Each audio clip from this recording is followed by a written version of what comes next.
12వ వార్షికోత్సవం సందర్భంగా హరీష్ అకాడమీ అందిస్తోంది అన్ని ఆన్లైన్ కోర్సులపై భారీ discount offers. Group 1, 2, 3, SI and JL, DL full course ఏదైనా ₹399 మాత్రమే. వాలిడిటీ 3 నెలలు. Vijay Kumar sir Indian economy single course ₹399 మాత్రమే. వాలిడిటీ 3 నెలలు.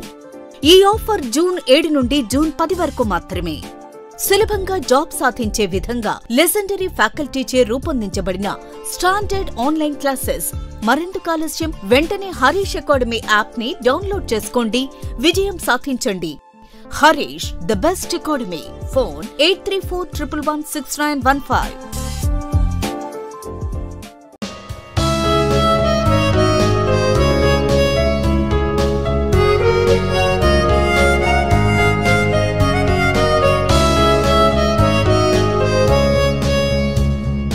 Harish, the best academy. Hi friends, welcome to Harish Academy. ఈరోజు వార్తలు నిలిచిన జాతీయ, అంతర్జాతీయ, రాష్ట్రీయ అంశాల గురించి, వార్తలు నిలిచిన వ్యక్తులు, అవార్డులు, పుస్తకాలు, మరి క్రీడా సంబంధిత సమాచారం, ఒక్కొక్క అంశాన్ని వివరంగా తెలుసుకుందాం. మన ఫస్ట్ టాపిక్ వచ్చేసి జూన్ 9, 2024 రోజున కేంద్ర ప్రభుత్వానికి సంబంధించి మంత్రిమండలి ప్రమాణ స్వీకార కార్యక్రమాన్ని మనం చూడడం జరిగింది.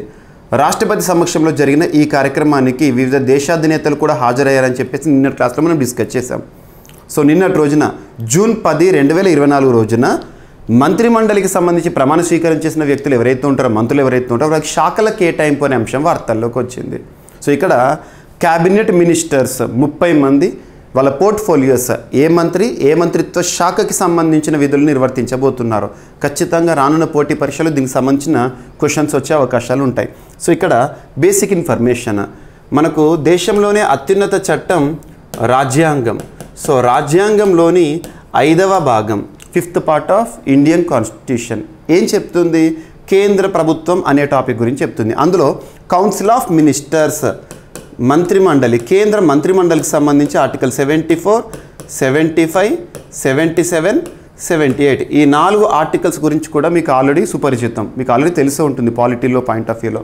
సో ఇక్కడ అబ్జర్వ్ చేస్తే ఆర్టికల్ 74 క్లాస్ 1 ఏం చెప్తుంది? రాష్ట్రపతికి, దేశంలోనే రాజ్యాంగ అధినేత అయిన రాష్ట్రపతికి పరిపాలనలో భాగంగా సలహాలు, సూచనలు ఇవ్వడానికి మంత్రిమండలి అనేది ఉంటుంది. ప్రధానమంత్రి ఆధ్వర్యంలో మంత్రిమండలి అని పనిచేస్తుంది. ఆర్టికల్ 74 క్లాస్ 1లో భాగంగా. మరి క్లాస్ 2లో భాగంగా ఏముంటుంది అంటే రాష్ట్రపతికి మంత్రిమండలి ఇచ్చే సలహాలు, సూచనలు ఏవైతే ఉంటాయో వాటిని ఏ న్యాయస్థానంలో కూడా ప్రశ్నించరాదు, గుర్తుపెట్టుకోండి. ఇక నెక్స్ట్ వచ్చేసి ఆర్టికల్ 75 క్లాస్ 1 వచ్చేసి ప్రధానమంత్రిని మరియు తన ఆధ్వర్యంలోని మంత్రిమండలిని రాష్ట్రపతి నియమిస్తారు. గుర్తుంచుకోండి, రాష్ట్రపతి నియమిస్తారు. సో లోక్సభలో మెజారిటీ స్థానాలు గెలుపొందిన పార్టీకి సంబంధించి కానివ్వండి, లేదా కూటమికి సంబంధించి కానివ్వండి, నాయకుడిని ప్రధానమంత్రిగా నియమించడం జరుగుతుంది. ఓకేనా? సో ఇది. అండ్ ఇక్కడ వచ్చేసి article 75 class 1A very very very important. 91వ రాజ్యాంగ సవరణ చట్టం 2003 వాజ్పేయి గారు ప్రధానిగా ఉన్నప్పుడు జరిగిన రాజ్యాంగ సవరణ. ఈ రాజ్యాంగ సవరణ 75th article 75th class 1A article ఏం చెప్తుంది అంటే కేంద్రంలోని మంత్రిమండలి ఏదైతే ఉంటుందో 15%కి మించకూడదు. ఎందులో 15%కి మించకూడదు అంటే ప్రజలు ఎన్నుకున్న సభలోని సంఖ్యలో, అంటే లోక్సభలోని మొత్తం సంఖ్య ఏదైతే ఉంటుందో 543లో 15%ని మించకూడదు, గుర్తుపెట్టుకోండి. అంటే మనకు అవుట్ ఆఫ్ 543 15% అంటే ఎంత అంటే అరౌండ్ 81.4 అంటే 82. అంటే కేంద్రంలో మంత్రిమండలిలో 82 మంది మంత్రులుగా విధులు నిర్వర్తించవచ్చు. ప్రధానమంత్రితో కలుపుకొని, గుర్తుపెట్టుకోండి. Prime minister with council of ministers అంటాం. అండ్ ఇక్కడ ఇంకొకటి గుర్తుంచుకోండి, క్యాబినెట్ అనే పదం రాజ్యాంగం అమల్లోకి వచ్చినప్పుడు రాజ్యాంగంలో లేదు. రాజ్యాంగం ఎప్పుడు అమల్లోకి వచ్చింది? జనవరి 26, 1950 రోజున అమల్లోకి వచ్చిన రాజ్యాంగంలో క్యాబినెట్ అనే పదం లేదు. కానీ మధ్యలో చేర్చడం జరిగింది. 44th కాన్స్టిట్యూషనల్ అమెండ్మెంట్ 1978 ద్వారా ఆర్టికల్ 352 ఆఫ్ ఇండియన్ కాన్స్టిట్యూషన్, భారతదేశంలోని అత్యున్నత చట్టమైన రాజ్యాంగంలోని 18వ భాగంలో పేర్కొన్న ఆర్టికల్ 352 నుండి 360 వరకు నేర్చుకుంటాం. అక్కడ ఆర్టికల్ 352 నేషనల్ ఎమర్జెన్సీ ఏదైతే ఉంటుందో, జాతీయ అత్యయిక స్థితి ఏదైతే ఉంటుందో, అక్కడ క్యాబినెట్ అనే పదాన్ని రాజ్యాంగ సవరణ ద్వారా చేర్చారు, గుర్తుపెట్టుకోండి. సో ఇక్కడ అబ్జర్వ్ చేస్తే మరి మంత్రిమండలికి సంబంధించిన శాఖల కేటాయింపు ఇదంతా కూడా మనం ఇప్పుడు చూడాల్సి ఉంటుంది. మంత్రిమండలికి సంబంధించిన ప్రమాణ స్వీకారం ఆర్టికల్ 74 క్లాస్ 75 క్లాస్ 4 కానివ్వండి, మంత్రిమండలికి సంబంధించిన ప్రమాణ స్వీకారము రాష్ట్రపతి సమక్షంలో జరుగుతుంది 75 క్లాస్ 4. అండ్ మంత్రిమండలి రాష్ట్రపతి విశ్వాసం ఉన్నంత వరకు పదవిలో కొనసాగుతుంది ఆర్టికల్ 75 క్లాస్ 2. ఆర్టికల్ 75 క్లాస్ 3 మంత్రిమండలి లోక్సభకు సమిష్టి బాధ్యతతో ఉంటుంది. ఇవన్నీ కూడా మీకు ఫెమిలియర్ అయి ఉంటుంది. లేదంటే మీరు Praveen sir classes YouTube channel ఒకసారి చూడండి. Praveen sir classes YouTube channel, Praveen sir classes YouTube channel ఈరోజు మార్నింగ్ 8 o'clock మీకు council of ministers total information 72 మంత్రులకు సంబంధించిన మంత్రిత్వ శాఖల గురించి అండ్ రాజ్యాంగానికి సంబంధించిన ఇన్ డీటెయిల్ డిస్కషన్ అనేది మీకు మన యూట్యూబ్ ఛానల్లో ఇవ్వడం జరిగింది. ఒక్కసారి చూడండి, స్పెషల్ వీడియోగా ఇచ్చాను. సో ఇప్పుడు మనం డైలీ కరెంట్ అఫైర్స్లో భాగంగా ఇక్కడ మంత్రిత్వ శాఖలు ఏంటి, మంత్రులు ఏంటి ఒక్కసారి చూద్దాము. సో ఇక్కడ అబ్జర్వ్ చేస్తే 72 మంది మంత్రులుగా ప్రమాణ స్వీకారాలు చేశారు. 72 మంది మంత్రులు, అందులో ప్రైమ్ మినిస్టర్ ఒకరు, 30 మంది cabinet ministers, 5 minister of state with independent charges and next 36 మంది స్వతంత్ర హోదా లేనటువంటి సహాయ మంత్రులు. సో ఇక్కడ ఈ సెషన్లో మీకు క్యాబినెట్ మినిస్టర్స్ ఎవరైతే ఉన్నారో వారి పేర్లు చెప్తాను. ఇక మినిస్టర్ ఆఫ్ స్టేట్ కానివ్వండి అండ్ ఇండిపెండెంట్ ర్యాంకింగ్ కానివ్వండి, అదంతా కూడా మీరు Praveen sir classes YouTube channel చూడండి. సో ఇక్కడ రాజ్నాథ్ సింగ్ గారు మినిస్టర్ ఆఫ్ డిఫెన్స్ రక్షణ శాఖకి, అండ్ అమిత్ షా గారు minister of home affairs and ministry of cooperation సహకార శాఖ, అండ్ నితిన్ జయరామ్ గడ్కరీ గారు సో తను రోడ్స్ అండ్ హైవేస్ సంబంధించి, అండ్ జేపీ నడ్డా గారు health and family welfare ministers. So ఇక్కడ అబ్జర్వ్ చేస్తాం. అండ్ నెక్స్ట్ శివరాజ్ సింగ్ చౌహాన్ గారు ministry of agriculture and farmer welfare and ministry of rural development, and Nirmala Sitharaman గారు ministry of finance and ministry of corporate affairs, and doctor Subrahmanyam Jayashankar గారు ministry of external affairs, and Manohar Lal Khattar గారు ministry of housing and urban affairs ministry of power, and next వచ్చేసేసి హెచ్డి కుమారస్వామి గారు ministry of heavy industries and ministry of steel, and next Piyush Goyal గారు ministry of commerce and industry, Dharmendra Pradhan గారు ministry of education, and Jitan Ram Manjhi గారు ministry of micro small medium enterprises సంబంధించి, and Rajiv Ranjan Singh Lalan Singh అంటాము so ministry of Panchayati Raj and ministry of fisheries animal husbandry dairying, and Sarbananda Sonowal గారు ministry of ports shipping waterways, and doctor Virendra Kumar గారు ministry of social justice and empowerment, and Kinjarapu Rammohan Naidu గారు మన తెలుగువారు so ministry of civil aviation పౌర విమానయాన మంత్రిత్వ శాఖ,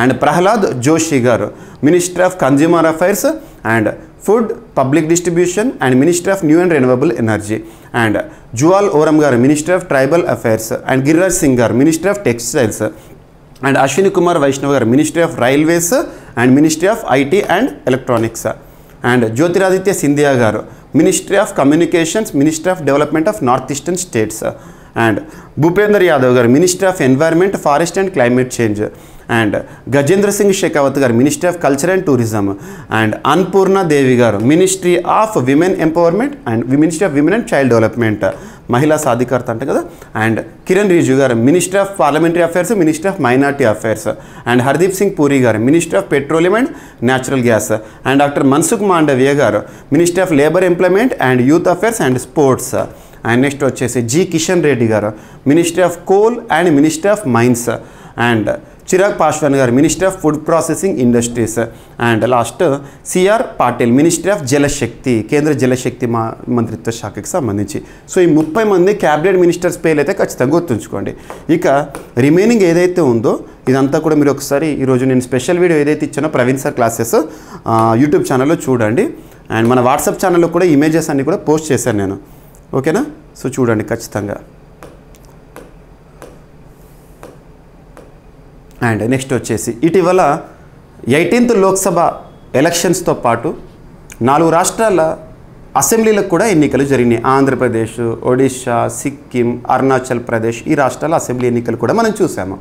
మరి ఇక్కడ అబ్జర్వ్ చేస్తే సిక్కింలో ముఖ్యమంత్రిగా ప్రమాణ స్వీకారం చేస్తూ మరొకసారి ప్రేమ్ సింగ్ తమాంగ్ గారు వార్తల్లోకి వచ్చారు. సో ముఖ్యమంత్రిగా ప్రమాణ స్వీకారం చేస్తూ, సో ముఖ్యమంత్రిగా అంటే ఆర్టికల్ 164 క్లాస్ 1 రాష్ట్ర గవర్నర్ సమక్షంలో ప్రమాణ స్వీకారం అనేది చేయడం జరుగుతుంది. సో ఇక్కడ చూడండి, హిమాలయ రాష్ట్రం సిక్కింలో భారతదేశంలో మొట్టమొదటి ఆర్గానిక్ స్టేట్ సిక్కిం కొత్త ప్రభుత్వం కొలువుదీరింది. సిక్కిం క్రాంతికారి మోర్చా అధ్యక్షుడు ప్రేమ్ సింగ్ తమాంగ్ వరుసగా రెండోసారి ఆ రాష్ట్ర ముఖ్యమంత్రిగా బాధ్యతలు చేపట్టారు. గ్యాంగ్టాక్లోని పల్జోర్ స్టేడియంలో రీసెంట్గా గవర్నర్ లక్ష్మణ్ ప్రసాద్ ఆచార్య, ఇప్పుడు ఈ 4 రాష్ట్రాలకు సంబంధించి ఇంతకుముందు చెప్పిన రాష్ట్రాలు ఏవైతుంటే అక్కడ గవర్నర్ల పేరు కూడా గుర్తుపెట్టుకోండి మీరు, ఓకేనా. సో ఇటీవల సిక్కిం రాష్ట్రంలో, యాక్చువల్గా సిక్కిం రాష్ట్రం మొత్తం అసెంబ్లీ స్థానాలు ఎన్ని 32, అందులో 31 స్థానాల్లో గెలుపొందిన ఈ పార్టీ ఏదైతే ఉంటుందో సిక్కిం క్రాంతికారి మోర్చా అధికారాన్ని కైవసం చేసుకుంది, గుర్తుపెట్టుకోండి. అండ్ నెక్స్ట్ వచ్చేసి ఫ్రాన్స్ పార్లమెంట్ని రద్దు చేస్తూ ఫ్రాన్స్ అధ్యక్షుడు ఎమాన్యుయల్ మెక్రాన్ తీసుకున్న నిర్ణయం ముందస్తు ఎన్నికలకు వచ్చే ఉద్దేశంలో భాగంగా ఇటీవల జూన్ 10వ తేదీన ఏ దేశ పార్లమెంట్ రద్దవడం అనేది వార్తలు నిలిచింది అని అడగవచ్చు. సో ఫ్రాన్స్ ఎవరు అధ్యక్షుడు అని చూడండి. అండ్ యూరోపియన్ యూనియన్ పార్లమెంట్ల ఎన్నికలు పరోక్షంగా ఫ్రాన్స్ పార్లమెంట్ ముందస్తు ఎన్నికలను మోసుకొచ్చాయి. యూరోపియన్ యూనియన్లో మొత్తం 720 సీట్లు ఉండగా 81 సభ్యులను ఫ్రాన్స్ ఎన్నుకోనుంది. ఇందుకోసం జరిగిన ఎన్నికల్లో ఫ్రాన్స్ విపక్ష నేషనల్ ర్యాలీ పార్టీకి 32% ఓట్లు పడొచ్చని ఎగ్జిట్ పోల్స్ అంచనా వేసినాయి.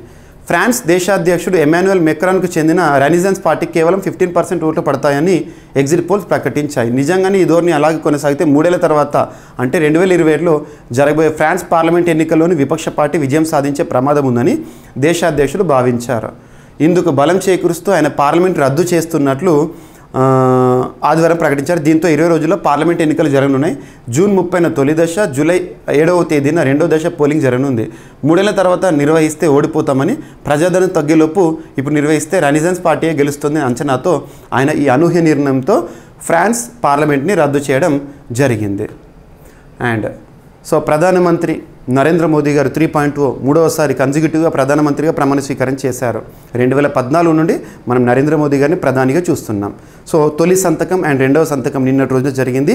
దేనిపైన సంతకం చేశారని అడగవచ్చు. 9.3 కోట్ల మంది రైతులకు 20,000 కోట్లు PM కిసాన్ సమ్మాన్ నిధి ఏదైతే ఉంటుందో ఆ నిధుల చెల్లింపు కోసం ఉద్దేశించిన ఫైల్ ఏదైతుందో దానిపైన ప్రధానమంత్రి గారు సంతకం చేశారు.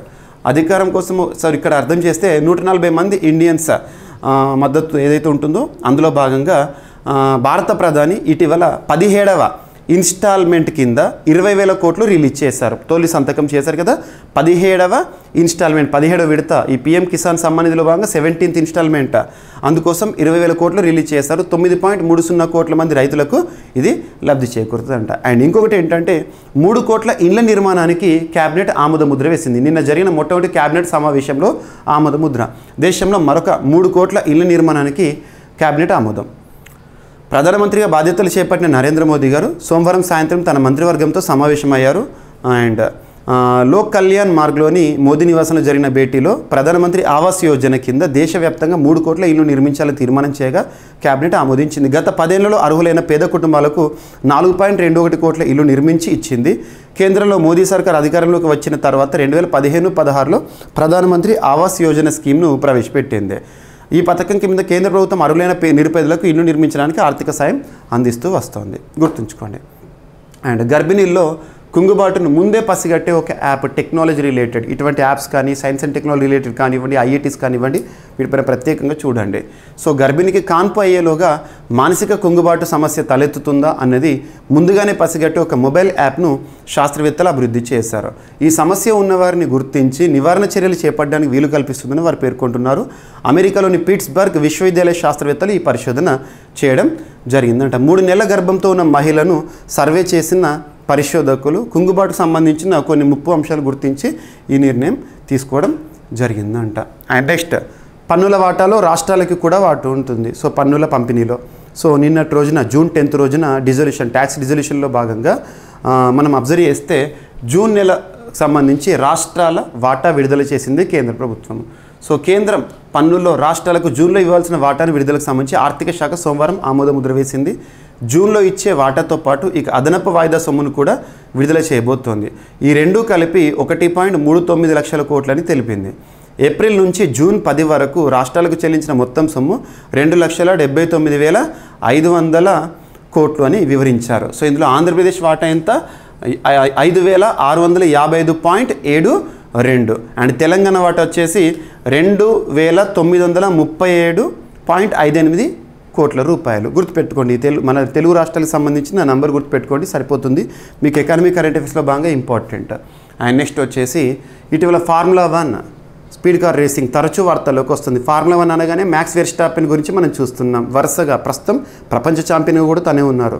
సో మ్యాక్స్ వెర్స్టాపెన్ ఇటీవల హ్యాట్రిక్ సాధించాడు. కెనడా గ్రాండ్ ప్రీలో వరుసగా 3వ ఏడాది విజయం. లాస్ట్ 3 years నుండి కెనడా గ్రాండ్ ప్రీ, కెనడా వేదిక జరిగే ఫార్ములా 1 రేసింగ్ ఏదైతే ఉంటుందో విజేతగా మ్యాక్స్ వెర్స్టాపెనే నిలుస్తూ వస్తున్నారు. గుర్తుంచుకోండి. సో ఇవి ఫ్రెండ్స్ ఈరోజు వార్తలు ఇచ్చిన అంశాలు. సో కేంద్ర మంత్రిమండలికి సంబంధించిన సమాచారాన్ని ఫస్ట్ మనం డిస్కస్ చేశాము. అండ్ నెక్స్ట్ వచ్చేసి సిక్కిం సీఎంగా ప్రేమ్ సింగ్ తమాంగ్ గారు నిన్నటి రోజున ప్రమాణ స్వీకారం చేశారు. అండ్ ఫ్రాన్స్ పార్లమెంట్ రద్దు అనే అంశాన్ని మనం చూడడం జరిగింది. అండ్ మోదీ గారి తొలి సంతకం మరియు రెండవ సంతకం దేనికి సంబంధించింది అని. అండ్ నెక్స్ట్ వచ్చేసి గర్భిణీల్లో కుంగుబాటును ముందే పసిగట్టే ఒక యాప్ని అమెరికాలోని శాస్త్రవేత్తలు తీసుకొచ్చారు. అండ్ జూన్ నెల రాష్ట్రాల పన్నుల వాటా విడుదల చేసింది కేంద్ర ప్రభుత్వము. And Max Verstappen Canada grand ప్రీలో వరుసగా 3వ ఏడాది కూడా విజయం సాధించడం జరిగింది. సో ఇవి ఫ్రెండ్స్ ఈరోజు వార్తల్లో నిలిచిన అంశాలు. మిస్లేనియస్ అంశాలు కూడా మిగిలిపోతే రేపటి క్లాస్లో జోడించి మరొకసారి నేర్చుకుందాం. రేపు కలుద్దాం. Thank you.